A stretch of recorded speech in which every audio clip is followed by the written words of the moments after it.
Assalamualaikum, perkenalkan nama saya Amriani Lestari dari Prodi Sarjana Terapan Gizi dan Dietetika.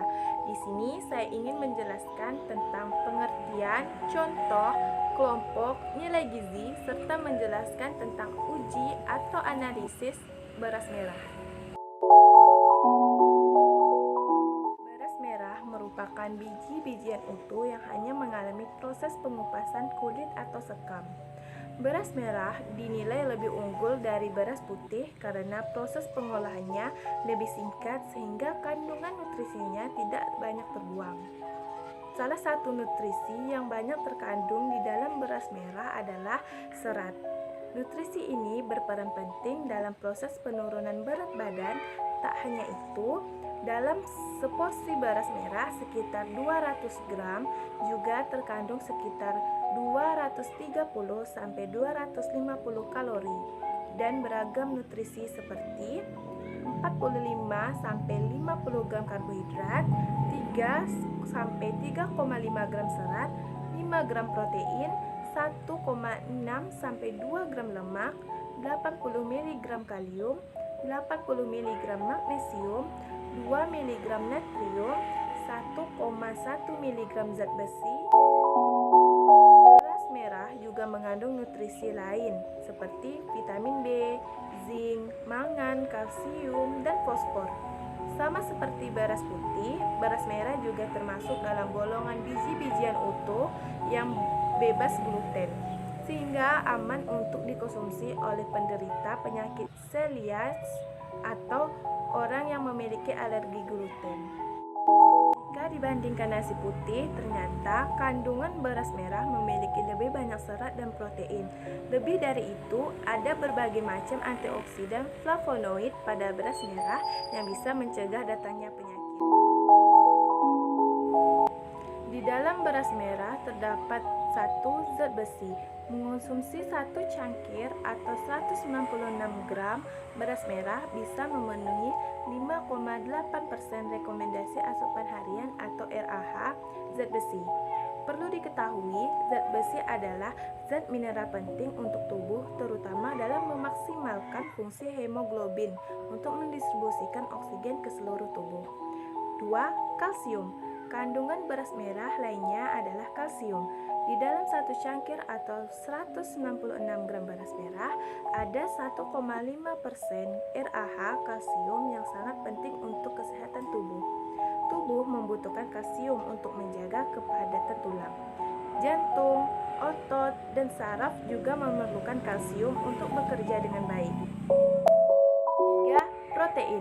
Beras merah mengandung 4,6 gram protein dalam satu cangkirnya. Bayangkan saja, protein memiliki fungsi yang penting seperti memperbaiki jaringan tubuh yang rusak hingga menjaga kestabilan cairan dalam tubuh. 4. Serat. Dalam 196 gram beras merah terdapat kandungan serat sebanyak 3,6 gram. Serat sangatlah dibutuhkan oleh tubuh untuk menurunkan kolesterol, menjaga kestabilan gula darah, hingga membantu Anda untuk mencapai berat badan ideal. 5. Kalium. Disebut sebagai salah satu zat mineral terpenting, beras merah ternyata juga mengandung kalium. Dalam 196 gram beras merah terdapat 154 mg kalium. Di dalamnya, kalium mampu menjaga kestabilan cairan tubuh, kontraksi otot, dan sinyal saraf. Jika sering mengonsumsi kalium dari makanan seperti nasi merah, maka manfaat seperti tekanan darah normal dan menurunkan risiko stroke bisa Anda rasakan. 6. Lemak baik. Beras merah mengandung berbagai macam lemak baik, seperti lemak tak jenuh ganda 0,6 gram yang bisa membantu tubuh dalam mengurangi kadar kolesterol jahat atau LDL. Kemudian, kandungan beras merah lainnya adalah lemak tak jenuh tunggal sebanyak 0,6 gram. Jenis lemak ini bisa membantu menurunkan berat badan, mengurangi risiko penyakit jantung, dan meredakan peradangan. Yang ketujuh, antioksidan antosianis apigenin. Seperti yang sudah disinggung sebelumnya, beras merah memiliki antioksidan yang sangat baik. Salah satunya adalah antosianis apigenin. yang dipercaya bisa mencegah pertumbuhan sel kanker, menghambat pertumbuhan tumor, hingga mencegah diabetes. Yang kedelapan, antioksidan mirisetin. Antioksidan mirisetin juga ada dalam daftar kandungan beras merah. Antioksidan ini dikenal mampu mencegah kerusakan radikal bebas dalam tubuh, sehingga penyakit kanker pun dapat dicegah.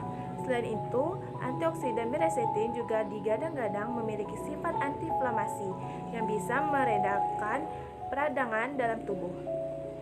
Lebih dari itu, antioksidan yang ada dalam kandungan beras merah ini juga dipercaya bisa memperkuat kesehatan tulang. Yang kesembilan, antioksidan quercetin. Antioksidan quercetin pun dikandung oleh beras merah. Banyak sekali manfaat yang bisa dipetik dari antioksidan quercetin ini. Sebut saja mengurangi resiko kanker, mencegah penyakit otak, meredakan reaksi alergi yang mengganggu, mengurangi resiko penyakit jantung, sampai meredakan tekanan darah tinggi. Beras merah juga sumber karbohidrat kompleks yang bisa menggantikan nasi putih, terlebih indeks glikemiknya lebih rendah dari nasi putih sehingga baik untuk kesehatan. Selanjutnya, beras merah dikelompokkan menjadi 3, yaitu beras merah biasa, beras merah organik, dan beras merah pecah kulit. Ciri khas utama dari beras merah biasa adalah berasnya lebih pulen karena sudah melewati 2 kali proses penyosohan. Dengan demikian, tipe ini biasa disebut beras sosoh. Harganya pun lebih murah dibandingkan tipe lain karena dalam proses pembudidayaannya tidak membutuhkan perlakuan khusus layaknya beras merah organik. Tipe ini pun mudah sekali didapat dan harganya lebih murah di pasaran karena proses produksi yang tidak memakan banyak waktu. Alhasil, beras merah sosoh cocok untuk dikonsumsi skala besar seperti untuk restoran. Selanjutnya, beras organik. Beras ini ditanam tanpa menggunakan pestisida atau pupuk kimia. Dengan demikian, beras yang dihasilkan pun lebih sehat untuk tubuh dan proses menanamnya juga ramah lingkungan. Hal ini diikuti dengan kesadaran masyarakat akan pentingnya menjaga kesehatan dan lingkungan sehingga pamor beras organik kian merokok. Selanjutnya, beras merah pecah kulit. Beras merah pecah kulit ini hanya melewati 1 proses penggilingan sehingga kandungan nutrisinya sangat melimpah. Menarik dicatat, beras merah sosoh biasanya melewati 90% sampai 100% proses penyosohan yang mampu menggugurkan kandungan nutrisinya. Meskipun kandungan nutrisinya lebih banyak, tekstur beras pecah kulit tersebut cenderung lebih keras, tidak terlalu pulen, kurang wangi, dan tidak tahan lama. Contoh dari bentuk beras merah adalah seperti ini. Selanjutnya, saya akan menjelaskan secara detail beras merah dengan uji atau analisis yang dapat dilakukan beserta cara-cara pengerjaannya. Pertama, melakukan uji organoleptik berupa warna dan aroma. Beras merah memiliki bentuk fisik kurus panjang, mempunyai aroma khas beras merah, dan memiliki warna merah. Untuk melakukan pengukuran, kita akan melakukannya terhadap beras merah meliputi panjang, lebar, tebal, dan bentuk. Proses pengukuran seperti gambar berikut.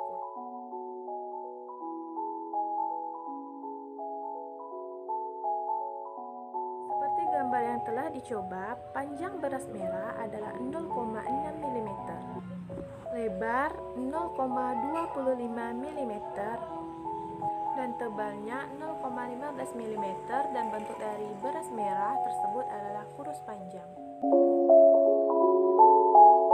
Selanjutnya, kita akan melakukan proses grading pada beras merah yang meliputi menir, beras patah, beras kuning, batu pasir, dan gabah, seperti gambar di belakang ini.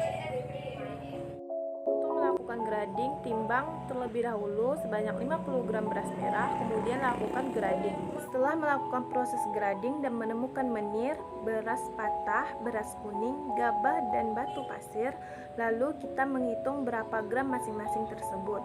Didapatkan 2 gram menir dalam 50 gram beras merah. Setelah kita mengetahuinya, kemudian kita masukkan ke dalam rumus perhitungan menir, yaitu persen menir sama dengan beras menir dikali 100% dibagi 50 gram. Cara menghitungnya seperti di samping saya.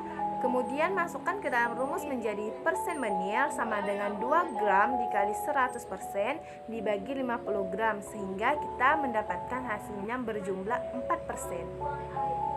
Selanjutnya, setelah ditimbang, hasil beras patah dalam 50 gram beras merah adalah 1 gram. Menghitung beras patah dengan rumus persen beras patah sama dengan beras patah dikali 100% dibagi 50 gram. Untuk cara menghitungnya seperti di samping saya, beras patah sama dengan 1 gram dikali 100% dibagi 50 gram. Kemudian kita mendapatkan hasilnya 2%. Selanjutnya, setelah ditimbang, hasil beras kuning dalam 50 gram beras merah adalah 2 gram. Menghitung beras kuning dengan rumus persen beras kuning sama dengan beras kuning dikali 100 dibagi 50 gram. Untuk cara menghitungnya seperti di samping saya, persen beras kuning sama dengan 2 gram dikali 100% dibagi 50 gram, kemudian kita mendapatkan hasilnya 4%. Untuk gabah cuma ditemukan sedikit, sehingga setelah ditimbang hasil dari gabah dalam beras merah 50 gram adalah 0 gram. Untuk menghitungnya kita bisa memasukkan ke rumus, yaitu persen gabah sama dengan berat gabah 0 gram dikali 100% dibagi 50 gram, sehingga menghasilkan 0%. Yang terakhir, menghitung batu pasir yang terdapat di dalam 50 gram beras merah. Di sini saya tidak menemukan batu pasir, sehingga ketika kita memasukkan ke rumus, jumlah batu pasirnya adalah 0 gram. Rumus yang dimaksud adalah batu pasir sama dengan berat batu pasir 0 gram dikali 100% dibagi 50 gram, sehingga kita dapat menghasilkan 0% berat dari batu pasir tersebut. Kemudian kita akan melakukan densitas kamba. Di sini saya menyiapkan beker glass 100 ml, kemudian isi beras hingga mencapai 100 ml seperti pada gambar. Kemudian selanjutnya beras ditimbang. Setelah ditimbang, beras dicatat untuk kemudian dimasukkan ke dalam rumus perhitungan.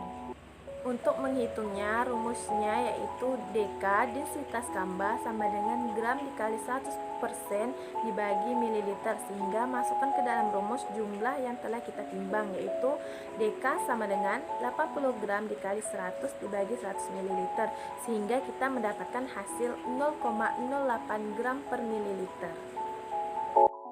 Terakhir, kita akan menghitung rasio pengembangan. Yang pertama dilakukan, ukur beras merah meliputi panjang, lebar, dan tebal.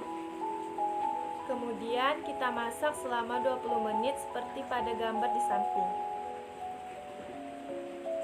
Setelah dimasak selama 20 menit, angkat dan tiriskan, kemudian diukur kembali panjang, lebar, dan tebal bahan yang telah dimasak tersebut. Jangan lupa untuk menulis hasilnya di kertas untuk dimasukkan ke dalam rumus perhitungan rasio pengembangan. Contoh pengukuran terhadap beras merah rasio pengembangan adalah sebagai berikut. Setelah dimasak, lebar, panjang, dan ketebalan. Rumus rasio pengembangan bisa dilihat seperti di samping, yaitu rumus panjang bahan setelah dimasak dikali 100% dibagi panjang bahan awal. Lalu masukkan hasil yang didapat ke dalam rumus, sehingga menjadi panjang sama dengan panjang bahan setelah dimasak 0,9 mm dikali 100% dibagi panjang bahan awal 0,6 mm, sehingga hasilnya 150%. Kemudian yang terakhir, rumus lebar seperti gambar di samping, yaitu lebar bahan setelah dimasak dikali 100% dibagi lebar bahan awal. Lalu masukkan hasil yang didapat ke dalam rumus, sehingga menjadi lebar sama dengan lebar bahan setelah dimasak 0,27 mm dikali 100% dibagi lebar bahan awal 0,25 mm, sehingga hasilnya 108%. Sekian dari saya, terima kasih. Jika terdapat kata yang salah atau ucapan yang tidak benar, saya mohon maaf. Assalamualaikum warahmatullahi wabarakatuh.